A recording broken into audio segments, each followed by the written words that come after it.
안녕하세요. 이번 마지막 세션을 맡게 된 NC소프트의 박재민이라고 합니다. 반갑습니다. 마지막 세션 발표는 처음 해보는데요. 일단 많이 지치셨을 거라 생각을 하고, 그렇기 때문에 최대한 좀 텍스트는 좀 빼고 내용도 아실만한 내용으로 좀 최대한 가볍게 준비를 했고요. 뭐 많이 아신 내용일 거지만 이제 다음 시간에 또 이제 경품 추천이 있으니까 받기 전에 잠깐 쉬어가는 시간이다 이렇게 생각하시고 가볍게 들어주시면 좋겠습니다. 제가 오늘 공유드릴 주제는 기업의 보안 담당자로서 기업 담당자가 바라보는 어떤 제로 트러스트에 대한 트렌드 변화 느끼는 점과 또 거기에 대한 저희 회사의 대응 전략이라는 주제로 갖고 왔고요. 제로 트러스트의 발전 과정에 또 저희가 초반에 좀 제가 어떤 참여했던 부분들이 좀 있어서 거기에서 느끼는 점과 또 최근 들어서의 변화에 대해서 한번 말씀드려 보겠습니다. 또 부제로 적긴 했는데요. 게임 회사도 상당히 또 제로 트러스트와 또 궁합이 잘 맞아요. 그래서 그 부분에 대해서 또 어떻게 대응하고 있는지 한번 말씀드려 보겠습니다. 일단 목차는 첫 번째로 이제 트렌드 변화와 대응 전략에 대해서 말씀드리고요. 그리고 두 번째로는 저희 NC소프트의 지금까지의 여정 그리고 앞으로 나갈 방향에 대해서 말씀드려 보겠습니다. 초반에는 조금 아시는 내용들이 많이 나올 거예요. 네. 일단 제가 그래서 뭐 AI들 요즘 많이 쓰시니까 나눠 가지고 한번 되게 짧은 프롬프트로다가 그냥 이미지 하나 그려달라고 했는데 몇 글자 안 적었는데 되게 잘 그려주더라고요. 좌측에 보이시는 게 당연히 기존의 모델일 거고요. 우측에 보이시는 게 뭐 제로 트러스트가 적용된 모델이라고 합니다. 좌측을부터 보면 높은 성벽과 이제 해자로 둘러싸여 있고 무늬 하나에 경비원까지 있는 그런 모습이고요. 오른쪽을 보면 좌측에 비해서 상대적으로 좀 개방감이 있지만 어떤 문이 되게 여러 개로 나눠져 있고 또 각 문마다 어떤 인증이나 경비원까지도 갖추고 있는 그런 모습을 볼 수 있습니다. 뭐 제로 트러스트에서 얘기하는 어떤 강화된 인증, 마이크로 세그멘테이션 이런 것들이 뭐 짧은 프롬프트로도 잘 이제 AI도 이해하고 있다고 생각을 하고요. 뭐 출연 배경에서도 여러 차례 이거는 뭐 아시는 내용이지만 뭐 클라우드나 모바일 때문에 또 처음에 이제 시작이 된 거는 다 아실 거예요. 근데 최근에는 하나가 또 요인이 더 늘었죠. 이제 AI가 당연히 들어올 거고요. AI가 어떤 일상생활이나 비즈니스에 도움이 되는 부분도 있지만 또 서비스 자체의 형태 때문에 또 어떤 그런 경계에 대한 모호성이 좀 더 증가되고 있는 게 사실인 것 같습니다. 뭐 일례로 들어보면 요즘에 내부에 뭐 이렇게 맥스튜디오나 이런 걸로 이제 LLM 구축도 많이 하시고 하는데 우리가 기존에는 뭐 PC망, 뭐 서버망, 뭐 이렇게 분리를 큰 틀에서 하고 있었고 내부 구간에서. 근데 이제 LLM으로 구축을 하게 되고 뭐 에이전틱 AI, 뭐 MCP 이런 것도 구축하게 되면 이거를 PC로 봐야 되나 서버로 봐야 되나 에이전틱 AI가 돌고 있는 기기는 이걸 어떻게 해석을 해야 되나 뭐 이런 고민들을 하게 되더라고요. 그래서 어떤 제로 트러스트의 원칙적인 부분에서는 더 필요성이 좀 강조되고 있지 않나라고 생각을 합니다. 트렌드 변화 쪽을 일단 한번 볼 건데요. 일단 미국하고 우리나라 잘 안 보이실 텐데 위쪽이 미국이고 아래쪽이 우리나라예요. 일단 기본적으로 한 5년 이상 지났습니다. 내부 뭐 어느 정도 이제 제로 트러스트라는 게 크게 많이 알려진 게. 근데 여기서 큰 틀에서 변곡점이라고 볼 수 있는 부분이 이제 한 두 가지 포인트가 있죠. 미국 같은 경우는 2020년도에 리스트 발표 자료 가지고 이제 처음 얘기가 됐고요. 우리나라는 한 3년 정도 뒤인 23년도에 가이드라인 나오면서 조금 주목을 받았던 것 같습니다. 근데 이 시기는 사실상 어떤 정책이나 표준이 좀 정의된 시기이고 실제적으로 어떤 그 전환 자체가 시작된 시점은 아니었다고 생각을 해요. 그래서 실제 전환이 시작된 시기 어떤 그거에 대한 진짜 시작한 시기라고 봤을 때는 조금 갭이 더 나는데요. 미국은 이제 바이든 정부 행정명령을 통해서 바로 표준이 정의되자마자 시작을 했고 우리나라 같은 경우는 조금 늦춰져서 한 25년도 또는 24년 말 이 정도부터 좀 어느 정도 본격적인 시작이 되지 않았나라고 생각을 하고 있습니다. 이거를 어떤 준비의 단계로 좀 보면 미국은 어떤 준비 또는 계획 단계가 좀 짧았던 것 같아요. 상대적으로 한 2년 정도라고 보고 한국은 조금 더 긴 단계를 거쳐서 구현 단계가 좀 본격적으로 진행이 됐다고 생각을 하는데요. 여기에 대한 이유는 단순히 미국이 먼저 시작했기 때문에 당연히 저희가 조금 더 후행해서 따라가는 것들은 있지만 구현 시점에서 나오는 시점의 차이는 조금 어떤 전략의 방향이 다르지 않나 라는 생각을 하고요. 제가 봤을 때 일단 양국 간의 접근 전략에 좀 차이가 있다고 생각을 합니다. 미국 같은 경우에는 이제 탑다운 방식이라고 하죠. 이제 정부 기관부터 먼저 이제 강제로 적용하는 방식을 좀 취하는, 그래서 정부의 어떤 우선적 죄송합니다.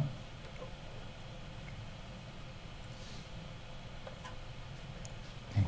정부의 어떤 우선적 변화를 통해서 어떤 민간 기업들을 좀 유도하는 그런 형태를 좀 취한다고 볼 수 있고요. 한국 같은 경우에는 조금 이제 국가가 어떤 민간에 대한 실증 사업 같은 것들을 지원해줘서 한국에 좀 더 맞는 모델을 찾는 방향으로 진행을 하다 보니까 아무래도 어떤 구현이 시작된 시점에 좀 차이가 있지 않나라는 생각을 해봤습니다. 이 장표는 제가 한번 따로 검색을 한번 해본 건데요. 일단 우리나라 그 네이버 데이터랩에서 제로 트러스트 관련된 키워드로 한번 조회를 해본 거예요. 2020년도부터의 현재까지의 어떤 그 키워드 검색 빈도를. 근데 이제 뭐 주식 상한가 치듯이 한 2포인트 정도 이제 크게 튀어 있죠. 이 시기가 또 정확하게 맞아떨어지긴 하더라고요. 앞선 그 2020년도에 리스트 발표 자료가 나온 시점과 또 두 번째로는 또 우리나라에서 과기정통부에서 발표된 가이드라인이 나온 시기랑 일치하더라고요. 근데 큰 틀에서 차트의 곡선을 좀 보면 어떤 검색의 빈도가 조금 줄고 있는 것을 알 수 있습니다. 이 빈도가 주는 것들에는 좀 이유가 있지 않나라고는 생각을 하는데요. 실제 우리나라에서 이제 제로 트러스트에 대한 어떤 기사의 제목에서도 그렇고 하이라이트를 많이 쳤던 시기는 이 정도 시기일 것 같고요. 뒤쪽에서 곡선이 하향 곡선을 그렸던 시기에 부상했던 키워드를 보면 이제 당연히 AI라는 키워드일 것 같아요. 그래서 근데 이걸 보고 이제 이렇게 해석을 할 수도 있겠죠. 아, 이제 또 보안 트렌드가 제로 트러스트에서 AI로 바뀌었구나, 이렇게 생각하실 수도 있을 것 같은데요. 조금 저는 좀 생각은 좀 달라요. 이제 앞선 뭐 2, 3년이라는 시간이 짧다면 짧고 길다면 길 시간인데 이제 많은 정부의 노력이나 이런 것들을 통해서 어떤 기본적인 패러다임의 전환 원칙이나 이런 것들은 어느 정도 이제 정착이 좀 된 상황이지 않나라는 생각을 해봤고요. 그래서 실제로 이제 보안 관련 기사의 제목에는 제로 트러스트라는 표현이 요즘에 많지 않습니다. 근데 대신에 본문을 읽어보면 또 대부분 포함이 또 되어 있어요. 근데 이제 요게 제가 차트로는 가져오진 않았는데 또 미국은 최근 동향은 조금 다르긴 합니다.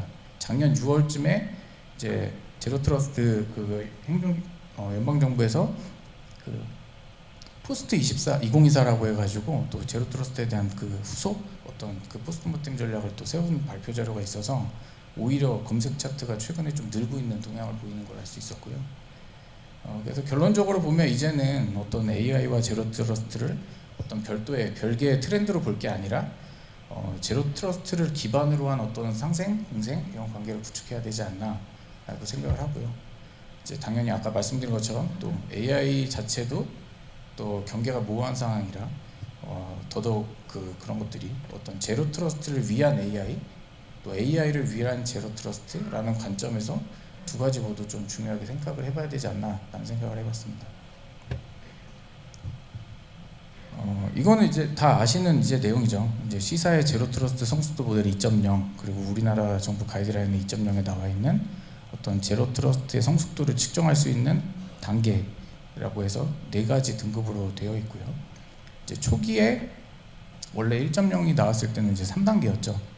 중간에 2번이라고 되어 있는 이니셜 초기 단계가 빠져 있는 3단계였는데 그때 이유가 2단계가 생긴 이유는 다들 아시죠? 전통 단계에서 바로 고급으로 가기에 허들이 좀 높았어요.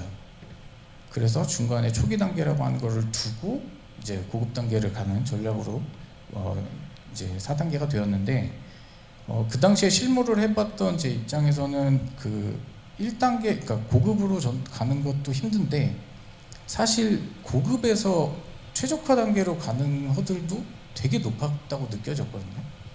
근데 거기에 대한 어떤 구체적인 언급은 없이 현재 4단계가 정의되어 있는 상태지 않나라는 그 당시에 생각이 좀 있었고요. 그래서 한번 내용을 살짝 들여다볼게요. 글씨가 좀 제가 빤데가 있는데 몇몇 군데는 좀 글씨가 많네요. 예. 이게 우리나라 가이드라인에서 기준 요구하는 기준이죠. 핵심 원칙 6가지, 그 다음에 교차 기능 2가지.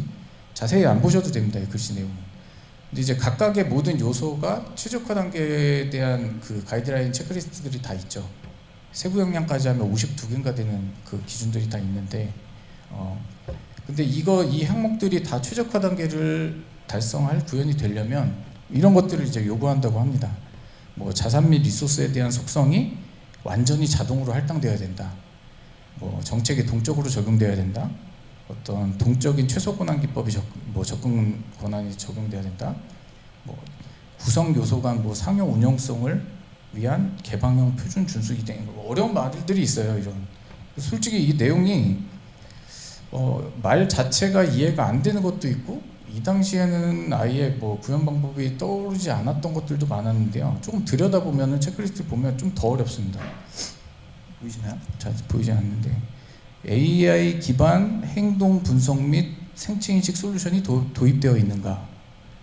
뭐 AI 기반의 실시간 상황 확인 파악을 통한 사용자 접근 관리가 가능한가? 되게 벙벙한 내용이죠. 그때 이걸 처음에 보고 약간 그런 생각이 들었어요. 저희 10살 난 딸아이가 얘기하는 것 같은, 뭔 말인지 잘 못 알아듣겠고 뭐 주잘주잘 되는데 막 이런 내용이었고, 이때 당시만 해도 제가 기술적으로 부족해서 머신러닝 기반과 AI 기반은 뭐가 다른 거지? 이런 생각들도 좀 많이 했었던 시기였던 것 같습니다. 하지만 요즘에 들어서 이제 좀 드는 생각은 어떤 이제 옵티멀에 대한 단계로의 가는 실제 가능성이 이제 어떤 에이전틱이나 이런 것들이 나오면서 실제 그것들이 가능할 것 같다 이제라는 체감을 좀 하고 있는 상태고요. 그래서 어떤 제로 트러스트의 AI는 어떤 필수적인 요소이다. 이제는 어떤 좀 더 명확해졌다라는 거고요. 두 번째로는 AI를 위한 제로 트러스트에 대한 내용이에요. 이제 요즘에 또 AI 네이티브라는 얘기를 많이 하죠. 이제 AI 네이티브라고 했을 때는 뭐 얘기를 설명은 사전적으로는 뭐 단순히 서비스를 위해 AI를 부분적으로 도입하는 게 아니라 어떤 설계 단계부터 AI를 고려해서 이제 운영체계를 구축해야 되는 방식이다라고 하는데, 우리가 보안에서 얘기하는 뭐 프라이버시 바이 디자인, 뭐 시큐리티 바이 디자인 이런 것의 내용과 되게 유사한 의미라고 볼 수 있고요. 두 번째는 또 AI 네이티브는 기술을 가진 기존 시스템에 이제 오버레이하는 게 아니라 어떤 AI 시스템의 정체성과 가치를 결정하는 핵심 요소로 동작을 해야 된다라고 하고 있습니다. 그리고 좀 특징적으로 보면 이제 모든 사용자의 UI나 워크플로우가 AI 에이전트와의 상호작용을 전제로 설계되어야 된다. 그리고 시스템 스스로 데이터를 학습하고 어떤 실시간으로 리소스를 최적화하고 장애도 복구해야 된다라는 거고요. 그리고 데이터가 흐를수록 이제 모델이 실시간으로 고도화되고 또 서비스 품질이 자동으로 향상될 수 있다 이런 거고요. 그리고 단일 에이전트 AI가 아니라 이제 멀티 역할을 가진 AI 에이전트들이 협업해서 목표를 달성한다라는 이런 특징들이 있다고 합니다. 근데 여기에 당연히 보안적으로 이제 필요한 요소들을 보면 뭐 큰 틀에서 다 비슷한 것 같아요. AI 시스템이 이제 사람이 아니라 AI 에이전트가 주체가 돼서 데이터에 접근을 하는 것들이 많아지기 때문에 신원 관리가 당연히 중요하다는 얘기고요. 그 다음에 또 대량의 데이터를 학습하다 보니까 어떤 유출에 대한 리스크가 있죠. 그래서 데이터에 대한 보호, 무결성 뭐 이런 것들에 대한 보호가 필요하다라는 거고요. 또 AI 환경 자체가 변화가 매우 빠르죠. 업데이트도 빠르고. 그러니까 어떤 정적인 걸로는 대응이 모니터링이나 이런 것들이 힘들다라는 내용들이 있습니다.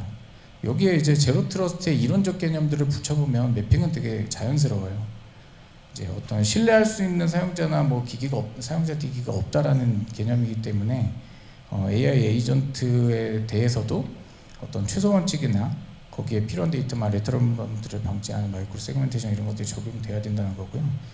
그리고 어떤 모니터링이나 동적 결정에 있어서도 AI 에이전트가 하는 활동에 대해서도 당연히 동적으로 모니터링을 실시간으로 해서 어떤 바로 차단한다거나 하는 어떤 동적인 정책 결정이 가능할 수 있도록 대응해야 된다, 이런 내용들이 있을 것 같습니다.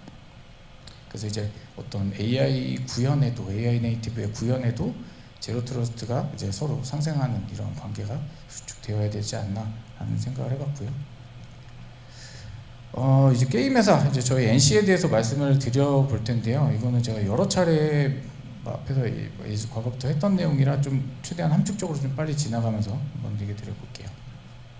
그러니까 저희 회사 어떤 NC에 집중하시지 마시고요. 어떤 그냥 이런 유즈 케이스도 있구나, 이런 고민과 시행착오를 겪고 있구나, 게임 회사는 또 이런 것도 있구나, 이런 정도 수준에서 한번 들어봐 주시면 좋을 것 같습니다. 저희는 뭐 당연히 배경적으로는 되게 빡센 어려운 망블리 환경을 저희도 과거에 가지고 있었고, 또 저희가 기존에는 게임 서비스 자체를 국내 시장 위주로 이제 진행을 했었죠. 자체 개발을 해서. 근데 어떤 글로벌 진출, 그리고 또 글로벌 기업과의 어떤 협업, 콜라보레이션, 이런 것들을 하려다 보니까 기존의 이런 환경으로는 어려운 게 아니라 불가능하더라고요. 그래서 어쩔 수 없는 미션들이 있어서 이제 처음에 그걸 해결할 방법으로 처음에 이제 시작을 했고요. 이 당시만 해도 뭐 어떤 제로 트러스트가 나온 시점이 아니었어요. 저희가 20년도라고부터는 적어놨는데 사실상 19년도부터 미션은 있었고요. 그래서 제로 트러스트와 유사한 것들을 경험했던 뭐 구글의 비욘드 곱이나 이런 프로젝트들을 되게 분석하면서 검토를 하던 와중에 20년도에 이제 그 가이드라인이 나오면서 저희는 이제 처음 본격적으로 좀 진행을 했던 것 같습니다. 그래서 큰 틀에서 이 시기에는 중장기 전략, 큰 단위의 이제 계획을 잡고 거기에 필요한 기술적인 것들을 도입하고 구현하고 시행해 나가는 그런 단계였고요. 두 번째로는 저희가 스테이지 2라고 불리는 단계는 이제 실제적으로 스테이지 1에서 좀 미비했던 부분, 개선이 필요했던 부분, 이런 것들을 좀 개선하고 그 다음에 또 그거를 전체적으로 좀 확장하는 그런 단계로 작년까지 좀 진행을 했던 것 같습니다. 그래서 올해부터는 조금 더 다른 방향으로 진행을 해나가고 있어요. 그거에 대해서는 이제 뒤쪽에서 다시 말씀을 드리겠고요. 조금 구체적으로 들여다보면 스테이지 1에서는 이제 제로 트러스트에 대한 어떤 큰 틀에서의 저희만의 아키텍처를 정의하고 정책, 그리고 이제 성숙도 모델을 당연히 기반으로 해서 저희의 중장기 목표 수준을 좀 정의를 했었고요. 그리고 유즈 케이스별로 이제 거기에 필요한 보안 정책을 적용하기 위한 구현 기술도 찾고 했던 과정이었습니다. 내부적으로 저희가 필요한 시나리오들을 이제 가이드라인 나와 있는 그 리스트 문서에서 나와 있는 것, 유즈 케이스와 저희 기업 상황에 맞는 것들이 대부분이었는데, 그런 것들을 매핑해서 이제 저희한테 우선순위 높은 시나리오들을 좀 우선순위화 시켰고요. 그래서 뭐 그걸 하려다 보니까 전통 단계라고 했던 그 부분에 또 수정이 많이 필요하더라고요. 그래서 내부적으로 뭐 망을 통합하거나 되게 여러 가지 복잡한 인프라, IT적인 작업들을 했었는데, 되게 그림상으로는 되게 간단하지만 되게 길고 험난한 시기였어요. 이게 작은 프로젝트가 아니죠. 전사적인 어떤 프로젝트들이기 때문에. 근데 이제 작업을 진행하는데 IT와 보안에 관련된 작업임에도 작업의 결과물은 임직원들이 되게 선호하는 높은 긍정적인 평가가 나올 수밖에 없었던 게, 뭐 임직원분들 입장에서는 되게 환경이 편해지긴 하니까요. 제약사항이 없어지고 뭐 분리돼 있던 방에서 인터넷 되고 그러니까 되게 좋아해서 오히려 힘들었지만 좀 이 당시에는 좀 즐겁게 진행을 했던 것 같고요. 근데 마냥 이렇게 좋지만은 않았겠죠. 스테이지 1 진행하다 보니까 저희도 개선이 필요한 부분들이 한계점 이런 것들이 보였고요. 그래서 그 당시 클라우드 서비스를 위주로 제로 트러스트의 구현 기술들이 집중돼 있었어요. 타겟팅이. 그러다 보니까 저희한테 클라우드 서비스 쪽이나 이런 쪽에는 적용을 좀 더 빠르게 우선적으로 진행을 할 수 있었는데, 사실 저희 어떤 온프렘 서비스 그리고 또 인프라에 대한 구현에 대해서는 기술적으로 한계가 있거나 아니면 어떤 내부의 저희 시스템을 너무 많이 변경을 해야 되거나 이런 방법밖에는 없더라고요.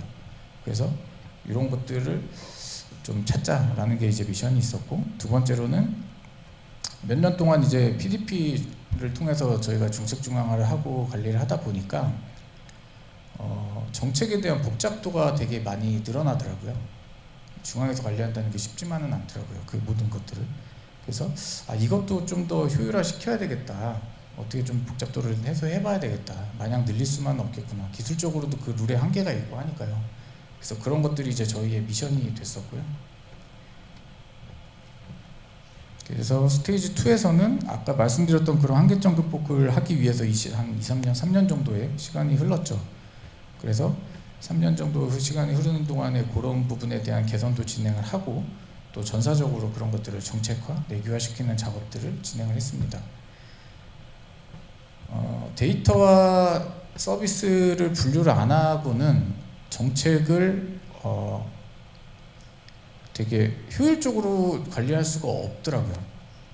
보안만을 앞세우면 어떤 비즈니스의 상황과는 다르게 비즈니스 상으로는 그렇게 중요하지 않은데 보안상으로는 되게 높은 보안 정책을 적용해야 되고 또 거기서 부딪히는 이해충돌 이런 것들이 있어서 전사적으로 한번 우리가 인터뷰를 한번 해보자.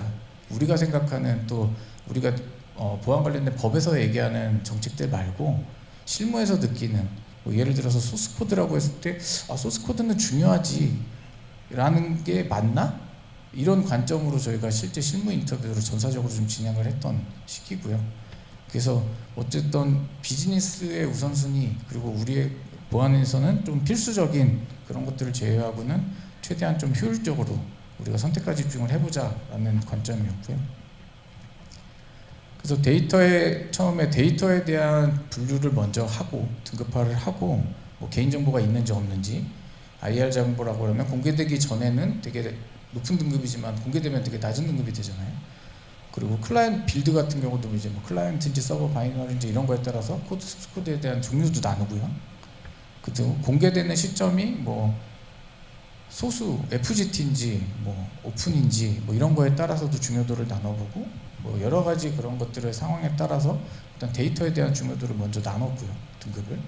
그리고 이후로 이제 그것이 보완된 위치, 접근하는 대상, 어떤 접근하는 대상과의 우리와의 계약 관계 이런 것들을 총망라해가지고 또 서비스나 이런 것들에 대한 등급화를 또 진행을 분류를 했습니다.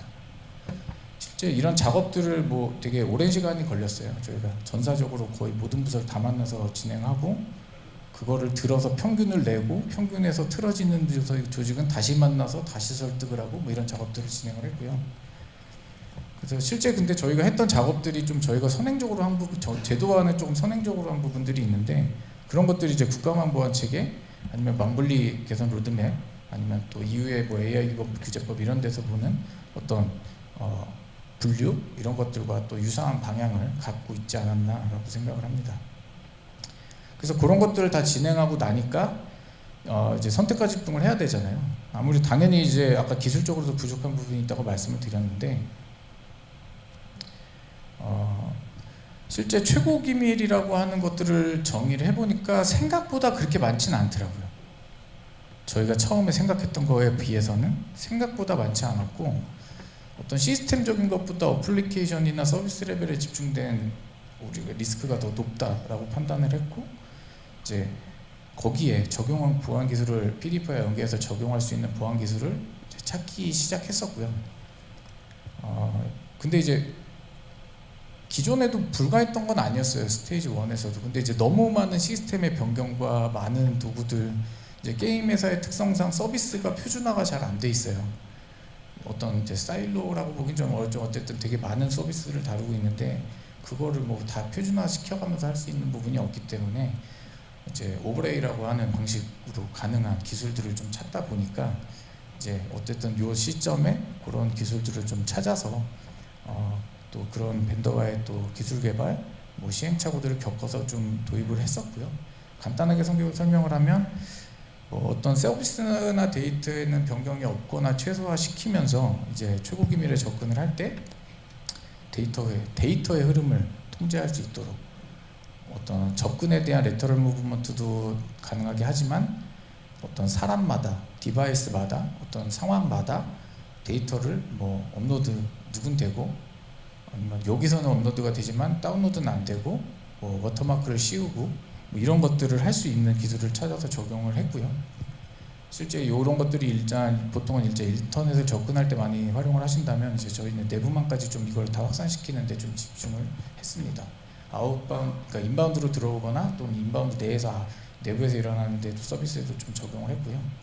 그래서 동일한 사람이라고 해도 그 사람이 뭐 어떤 보안적인 수준이 접근하는 환경에 차이가 있다면 거기에 따라서도 보안 정책이 자동으로 이렇게 변경되는 그런 정책을 적용했다고 보시면 좋을 것 같습니다. 스테이지 2까지 내용을 전체적으로 요약해 보면은 그냥 한 장으로 표현할 수 있을 것 같아요. 잘 안 보이실 텐데 사람의 속성에 따라서 또는 어떤 그 B2B로 얘기를 하면 그 기업과의 관계에 따라서 그리고 접근하는 위치에 따라서 접근하는 위치의 보안 수준에 따라서 환경에 대한 또는 디바이스의 형태 뭐 그게 자산인지 아닌지 이런 거에 따라서 데이터의 접근 수준이 달라지고 또 그 중에서도 어떤 동적 정책들을 또 적용하는 부분들이 있을 것 같습니다. 전체적으로 이런 것들은 이제 사용자 모니터링 활동도 거기에 맞춰서 이 당시에는 이제 머신러닝 기반으로 좀 많이 진행을 했었는데요. 여기까지가 이제 일반적으로 많이 저희가 아시는 IT 환경에 대한 제로 트러스트에 대한 내용이고요. 조금 지루해하실 것 같아가지고 이제 게임 회사니까 저 최근에 알았는데요. K컬처 되게 요즘에 뭐 캐대원 이런 것 때문에 유행하잖아요. 근데 K컬처 수출의 70%가 게임 산업이라고 하더라고요. 제가 게임 회사 5년 넘게 다녔지만 처음 알았어요. 근데 이제 게임 서비스에도 어떤 제로 트러스트 이런 원칙들이 좀 적용 기준이 돼 있더라. 이게 정의되기 전에도 어느 정도 구현이 돼 있더라. 또는 그 이후에 저희가 적용을 한 다음에부터도 개선된 내용들이 또 있고 해서 그거 한번 시연가는 느낌으로 잠깐 말씀드려 볼게요.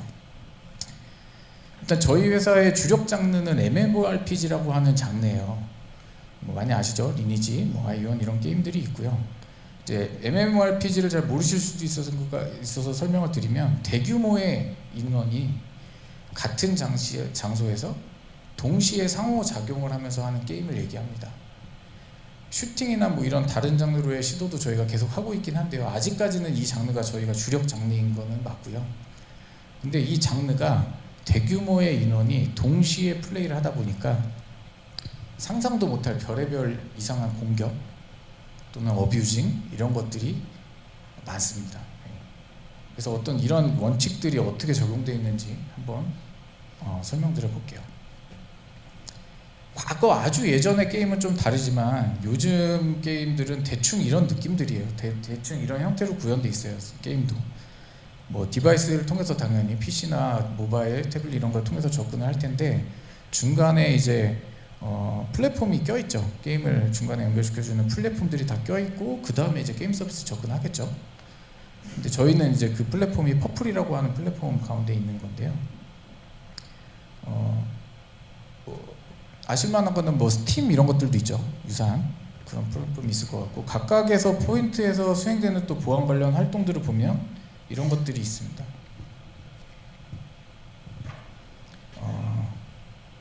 디바이스 단에서는 어떤 기기를 등록을 해야 돼. 등록된 기기에서만 접근을 하게 한다거나 아니면 또 기기에 대한 검증도 또 진행을 하고요. 기기에 설치되어 있는 어떤 클라이언트 빌드에 대한 암호화 이런 것도 당연히 하겠죠.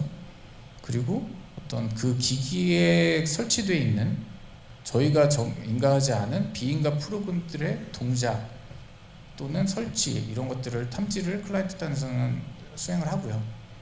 그리고 최근에는 이제 매크로가 또 기승이에요. 근데 과거의 매크로라고 하면 다 프로그램, 오토 마우스 이런 것들을 생각하시는데 요즘은 하드웨어적인 매크로가 되게 많아요. 기본적으로 뭐 지어부, 뭐 마우스에 매크로 기본적으로 탑재되어 있고 키보드에 매크로 기능 탑재되어 있고 최근에는 이제 뭐 AI 게이밍 모니터 뭐 이런 것들 나와서 모니터에도 매크로 기능이나 이런 것들이 다 포함돼서 나와요. 근데 이거를 또 막는 기술은 말이 쉽지 생각보다 굉장히 어려운 난이도의 기술들이고요. 그런 것들이 또 저희의 미션이고 지금 또 집중하고 있는 영역이기도 합니다. 두 번째로 중간에 게이트웨이라고 하는 단에서 또 들어보면 이런 것들을 진행하겠죠. 클라이언트에서 접근하는 클라이언트 빌드에 대한 무결성 검증, 암호화 여부를 체크하거나 이런 것도 있을 거고요. 그리고 사용자 계정 인증 진행하고 OTP 당연히 할 거고요. 그리고 결제 비밀번호 결제할 때는 또 추가적인 비밀번호도 별도로 요구를 하고요. 당연히 앞선 클라이언트 보안 프로그램에 대한 저희가 설치한 것들에 대한 조건들, 동작 상태, 패치 버전 이런 거 다 체크를 하고요. 또 그 사람의 접속 위치, 접속 디바이스, 접속 국가 이런 것들을 다 모니터링을 합니다. 또 조건에 따라서는 어떤 별도의 통제, 오픈하기는 힘들지만 여러 가지 통제나 제약 사항들을 주는 경우도 되게 많고요. 그리고 실제 인게임이라고 저희가 부르는데 이제 게임 서비스 안에서의 또 비정상적인 활동들 이런 것들을 또 진행을 합니다. 그리고 모니터링을 당연히 실시간으로 하고 이런 전체적인 로그들을 저희가 또 대용량으로 빅데이터로 분석을 계속하면서 운영 정책이라고 하는 것들이 있어요, 게임 회사에. 그래서 거기에 위반되는 정책들은 플레이 중에도 실시간으로 적용을 해서 저희가 제재를 가하고 이렇게 하거든요. 그런 것들이 이런 것들이 이루어지고, 요거를 저희가 최근에 이제 런칭한 게임이 아이온 2라고 하는 게임인데요. 이제 한 2달 정도 된 것 같아요. 3개월 정도 됐겠네요. 네. 그거 가지고 예시적으로만 한번 들여다보면 게임을 하다가 어떤 유저가 의심스러운 행동을 해요. 그러면 이제 캡차 이런 것들을 띄웁니다. 캡차만 띄우는 건 아니고요. 예시적으로 보여드리는 건데 캡차 이런 것들을 진행을 하고, 캡차를 띄웠는데 입력이 뭐 실패를 하거나 반복적이거나 이러면 또 추가적인 제재가 한 번 더 들어가죠. 잘 안 보이실 것 같은데 강제적으로 캐릭을 몬스터로 변신시켜요. 게임을 잘 어렵게 못하게. 그리고 그런데도 또 계속 그런 활동들을 한다. 그럼 또 일정 기간 또 접속을 제한하고, 또 거기서도 더 심해되면 이제 영구적인 계정을 접속을 제한하거나 이런 작업들을 하거든요. 근데 이걸 또 생각해 보면 기본적으로 우리가 제로 트러스트 얘기하는 어떤 강화된 인증, 마이크로 세그먼트 이런 것뿐만이 아니라 또 핵심적인 게 이제 그러니까 강화된 모니터링과 또 동적인 의사결정이잖아요. 이런 것들이 어떻게 보면 게임에도 좀 적용이 돼 있다라는 거를 아실 거라고 생각을 하고요. 그 다음에 이제 조금 잠깐 딴 길로 샜으니까 이제 본래 길로 돌아와서 어떤 저희 현재 NC와 이제 앞으로의 방향에 대해서 조금 아까 앞에서 하던 얘기를 이어서 나가보도록 하겠습니다.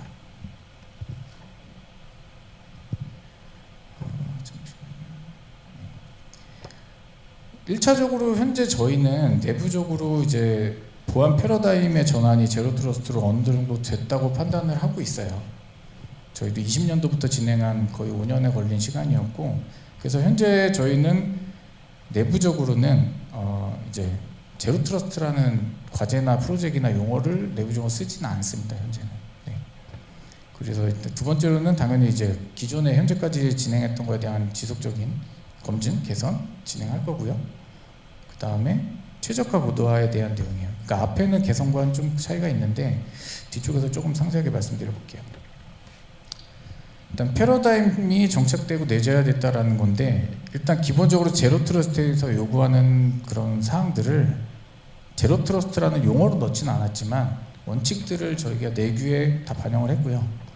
그 원칙들을 반영한 내규를 기준으로 이제 내부적으로 되게 많은 보안 교육, 활동, 캠페인 이런 것들을 진행을 했고, 그래서 현재는 더 이상 이제 그런 말을 쓰진 않지만 실제 그 내규화 된 이후에 나오는 어떤 신규 서비스 이런 것들에 대해서는 이런 원칙들을 반영해서 진행이 되고 있다라고 봐주시면 좋고, 그리고 다만 이제 기존의 서비스를 한 번에 다 갈 수는 없기 때문에 그것들에 대해서는 우선순위 또는 중요도에 맞춰서 전환을 해나가고 있는 상황이고요. 두 번째는 이제 지속적인 검증 개선에 대한 내용인데요. 아까 스테이지 1, 2로 넘어갈 때 말씀드렸듯이 이제 어떤 PDP에서 관리해야 되는 정책들이 복잡해졌다?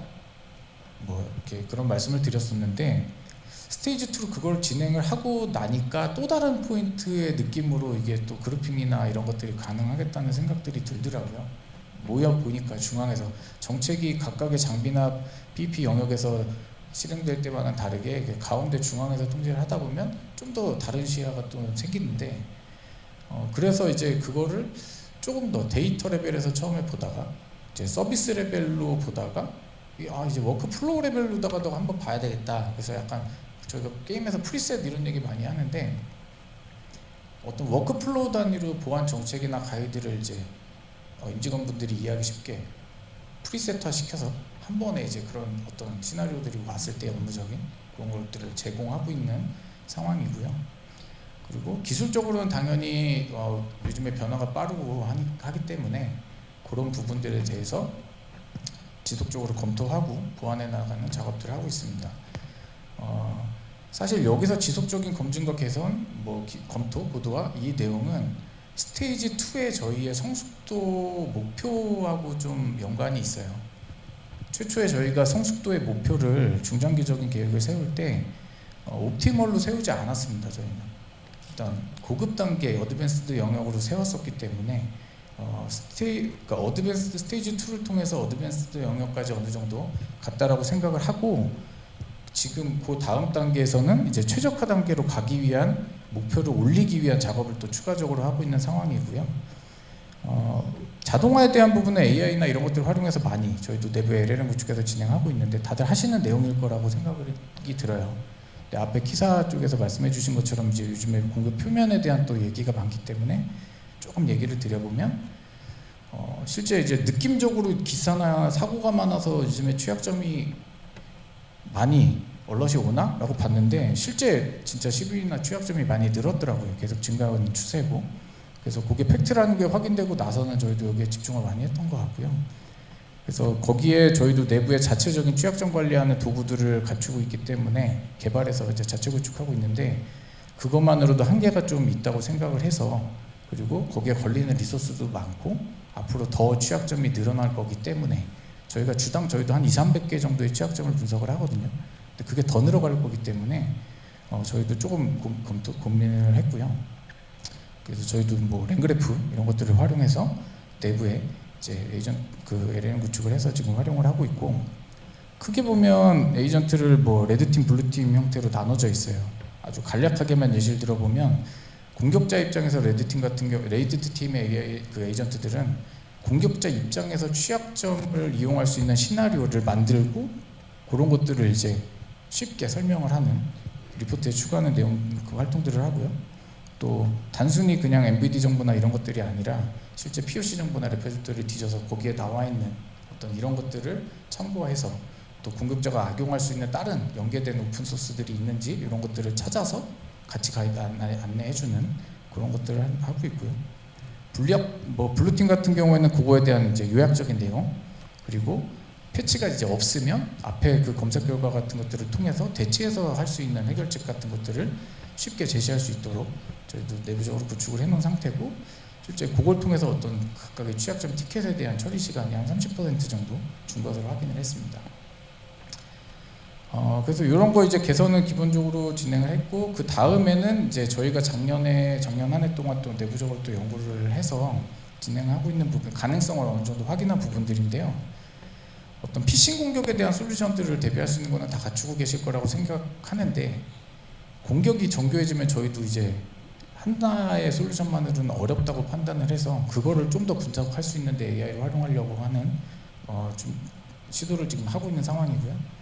그리고 장애가 어떤 발생하거나 의심되거나 할 때 그거에 대한 초동 분석도 빠르게 진행을 하게 되고 또 이제 디도스 공격이 저희가 게임 회사라서 좀 많이 들어와요. 크게 들어오고 한 번 들어오면 최근에 저희도 놀랐는데 2TB 이렇게 들어오더라고요.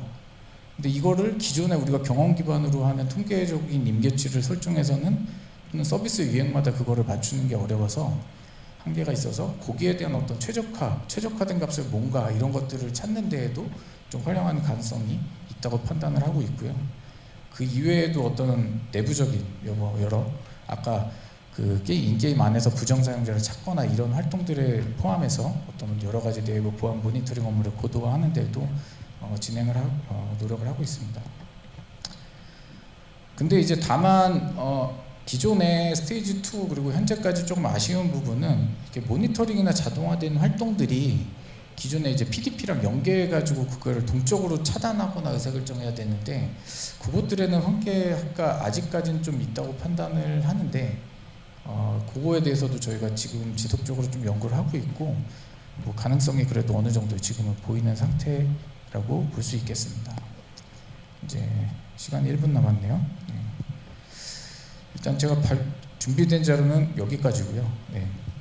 어떤 지금까지 요즘에 다들 보안업계가 주목받아서 좋은 점도 있지만 또 실무자 입장에서는 다들 되게 힘든 시간이라고 생각이 드는데요. 다들 힘내셨으면 좋겠고요. 마지막 발표이니만큼 좋은 경품들 받아가셨으면 좋겠습니다. 경청해 주셔서 감사합니다.